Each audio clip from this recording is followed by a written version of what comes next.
Assalamualaikum warahmatullahi wabarakatuh. Waalaikumsalam warahmatullahi wabarakatuh. Kelas 5A? Siap. Kelas 5A? Siap. Kelas 5A semua apa kabar? Baik. Sudah siapkah kalian untuk belajar? Siap. Sudah siapkah kalian anak-anak guru siswa kelas 5A semuanya? Hebat. Oke, bagaimana kabar ini? Baik. Siapa yang hari ini sudah makan? Aku nak. Kamu sudah dapat makan? Baik. Doa semoga acaranya langsung pasang. Oke, sebelum itu kita berdoa terlebih dahulu. Siapa yang berdoa? Oke, Bagas Wisara. Bentuk siap. Doa mulai. Alhamdulillahi Rabbil Indonesia tanah airku. Pada hari ini kita akan belajar tentang harmoni dalam kehidupan, yaitu tentang rantai makanan dan juga jari-jari makanan. Coba masih ingat nggak sebelumnya kita belajar apa sebelumnya?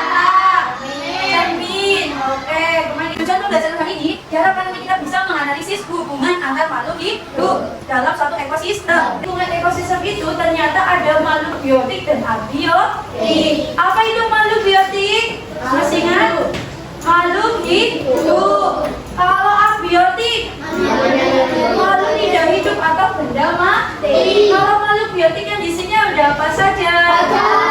Ya, dan lain-lain hewan-hewan lain ya.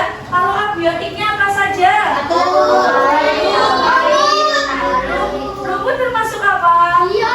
Biotik. Tumbuhan termasuk biotik. Dalam suatu lingkungan tadi itu banyak hewan dan tumbuhannya, dan di situ dalam suatu lingkungan pasti terjadi peristiwa makan dan dimakan, namanya rantai makanan. Dalam suatu rantai makanan itu ada beberapa komponen. Yang pertama harus ada produsen, yang kedua ada konsumen, dan yang ketiga ada pengurai. Yang pertama adalah produsen. Apa itu produsen? Produsen itu adalah organisme atau makhluk hidup yang bisa membuat makanan sendiri. Bisa apa yang bisa membuat makanan sendiri?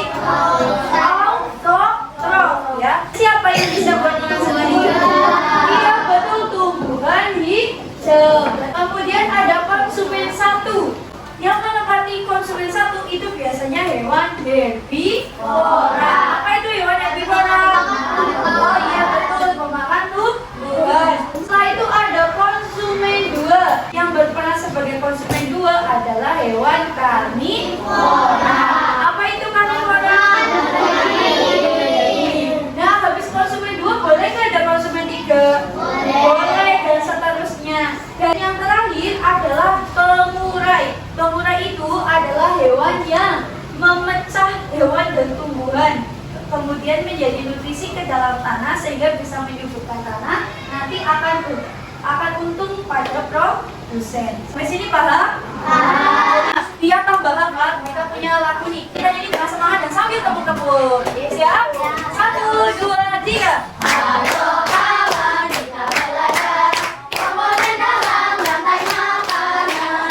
Ada produsen, konsumen satu, konsumen dua, juga pengurai. Makan, dimakan.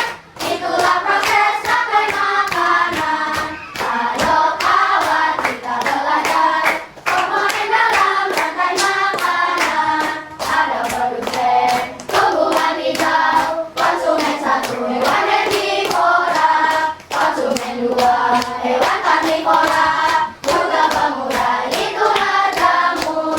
Hati senang telah belajar tentang rantai makanan. Oke, sekarang semua amati gambar di depan. Ini adalah gambar rantai makanan. Di sini tumbuhan ini berperan sebagai apa? Kemudian diproduksi dimakan oleh siapa? Konsumen satunya siapa? Kemudian tikus dimakan hewan apa ini? Ular sebagai apa? Kemudian ular dimakan oleh elang berperan sebagai ketiga. Kemudian elang mati dimakan oleh semut berperan sebagai.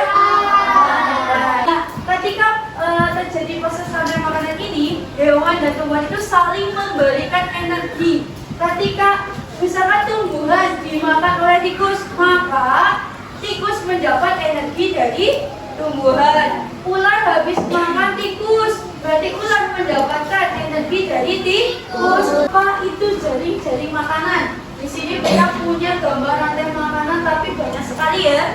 Nah, kumpulan dari rantai makanan yang disebut dengan jaring-jaring makanan. Aku mengajak kalian bermain menggunakan kartu karama. Ya, di sini kita sudah punya kartu karama, kartu rantai makanan.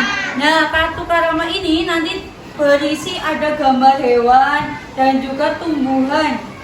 Nanti Wita akan bagikan kartu karama ini ke setiap kelompok. Kemudian nanti kalian bermain di kelompok masing-masing ya. Cara mainnya pertama dikocok dulu.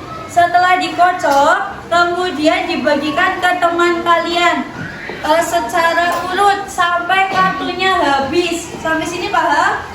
Nah, setelah itu nanti orang pertama yang dapat tumbuhan bisa meletakkan satu di kertas ini.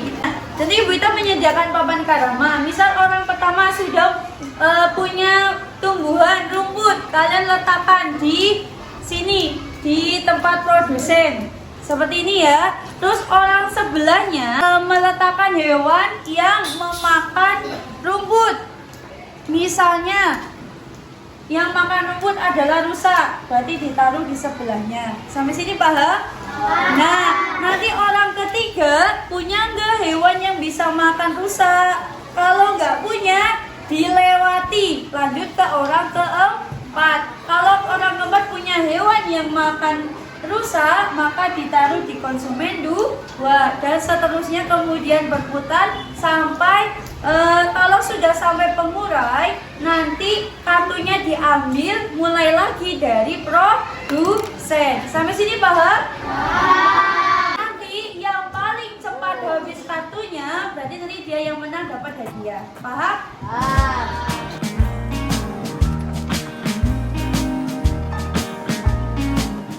Sudah terima semua kartu karamanya? Sudah. Nanti silakan salah satu mengocok kemudian dibagikan ke teman-temannya ya. Silakan bermain.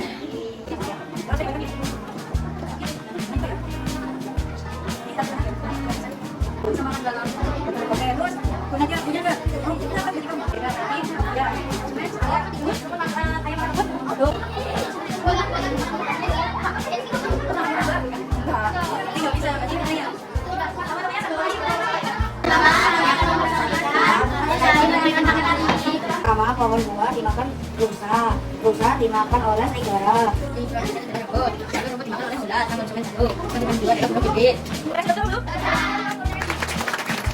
Oke, supaya lebih paham, silakan setiap kelompok berdiskusi. Ada banyak sudah kita bagi. Tuliskan 5 rantai makanan yang kalian ketahui. Bisa?